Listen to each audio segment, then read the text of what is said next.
ये profit and loss account कैसे बनता है? अगर हमें ट्रायल बैलेंस दे रखा हो तो कैसे मालूम चलेगा कि ट्रेडिंग अकाउंट में क्या जाएगा, प्रॉफिट एंड लॉस में क्या जाएगा? चलो फटाफट ये क्वेश्चन करने के पहले फटाफट अपन रूल समझ लेते हैं। जो भी मेरे डायरेक्ट खर्चे होते हैं वो कहाँ जाएगा? ट्रेडिंग अकाउंट में। डायरेक्ट खर्चे मतलब जो मेरे प्रोडक्ट बनाने में हेल्प करता है या जो प्रोडक्ट के अंदर जाता है, जैसे वेजेस सैलरी, ये सब कहाँ जाएंगे? ट्रेडिंग अकाउंट के अंदर जाएगा। और जो भी मेरे इनडायरेक्ट खर्चे होते हैं वो कहाँ जाएगा? वो जाएगा मेरा प्रॉफिट एंड लॉस अकाउंट के अंदर जाएगा, जो कि मेरा सैलरी हो गया, एडवर्टाइजमेंट हो गया, कमीशन एक्सपेंस पैकिंग जाते हैं, वो कहाँ जाएंगे? प्रॉफिट एंड लॉस अकाउंट के अंदर जाएगा। सिमिलरली मेरे अदर इनकम कहा जाएगा, जैसे rental income, commission income, profit and loss account के अंदर जाएगा। और ध्यान रखना, पर्सनल अकाउंट का जो बैलेंस होता है वो बैलेंस शीट में जाएगा, रियल अकाउंट का बैलेंस शीट में जाएगा, और सिर्फ नॉमिनल अकाउंट का जो बैलेंस होता है वही कहां जाता है? वो जाता है ट्रेडिंग और प्रॉफिट एंड लॉस अकाउंट के अंदर। तो ये रहे रूल। तो फटाफट अपन एक क्वेश्चन करते हैं। क्या लिखा हुआ है क्वेश्चन में? मुझे ओपनिंग स्टॉक दे रखा है 4000। देखो ओपनिंग स्टॉक आप सभी को पता है हमेशा मेरा कहां जाएगा? मेरा ट्रेडिंग अकाउंट के अंदर जाएगा। जो भी मेरा परचेज है वो कहां जाएगा? मेरा ट्रेडिंग अकाउंट के अंदर जाएगा।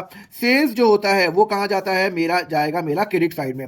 अब परचेज रिटर्न है, देखो परचेज रिटर्न या तो यहां पे माइनस करो, तो 6000 माइनस 1000, तो यहां पे हो जाएगा आपका 5000। भी मैंने परचेज किया 6000 का और 1000 का रिटर्न हुआ।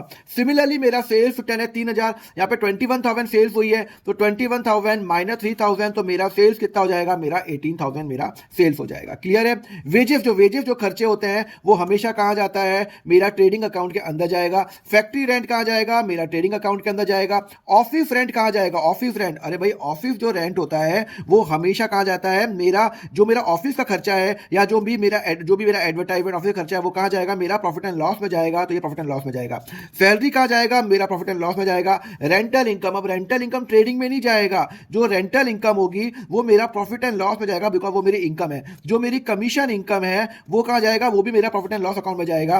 फिर मेरा कैश है, ये मेरा एसेट है, ये मेरा लाइबिलिटी है, ये मेरा एसेट है। तो हमने सब कर लिया। अब क्लोजिंग स्टॉक की बारी हो गई। Closing stock cost of market value which ever is lower, आपको बता चुका हूं। तो यहां पे लोअर क्या है? 3000 है, तो मेरा जीपी निकलेगा। तो मेरा जीपी कितना आ रहा है? 21000 plus, sorry, 1000 minus 4000 minus 5000 minus 2000 minus 2500, तो मेरा जीपी आ रहा है 7500। तो 7500 मेरा जो जीपी होगा वो यहाँ ट्रांसफर होगा। फिर हम करेंगे plus 6000 plus 2000 minus 1500 minus 500 minus 1000 रुपये, तो यहाँ पे 12500 क्या हो गया? मेरा नेट प्रॉफिट हो गया। क्लियर है? ये एडवर्टाइजमेंट था और ये मेरा सैलरी था। तो ये जो 12500 नेट प्रॉफिट हुआ। तो मैंने आपको क्या बताया? जो भी मेरे डायरेक्ट खर्चे होते हैं वो यहाँ जाएंगे, इनडायरेक्ट खर्चे यहाँ जाएंगे, ग्रॉस प्रॉफिट अल्टीमेटली यहाँ पे ट्रांसफर होगा और उसके बाद मेरा क्या निकलेगा? नेट प्रॉफिट निकलेगा। क्लियर है? और रूल समझ में आया? फटाफट इसका स्क्रीनशॉट ले लो। अब हम अभी पहले आप मुझे इसका आंसर बताओ कमेंट सेक्शन में, पर्सनल अकाउंट ये वाला या ए या बी, कौन सा मेरा सही है? एंड नेक्स्ट लेक्चर में समझेंगे बैलेंस शीट क्या होती है, पर उसके लिए फॉलो करो अकाउंट फंडा।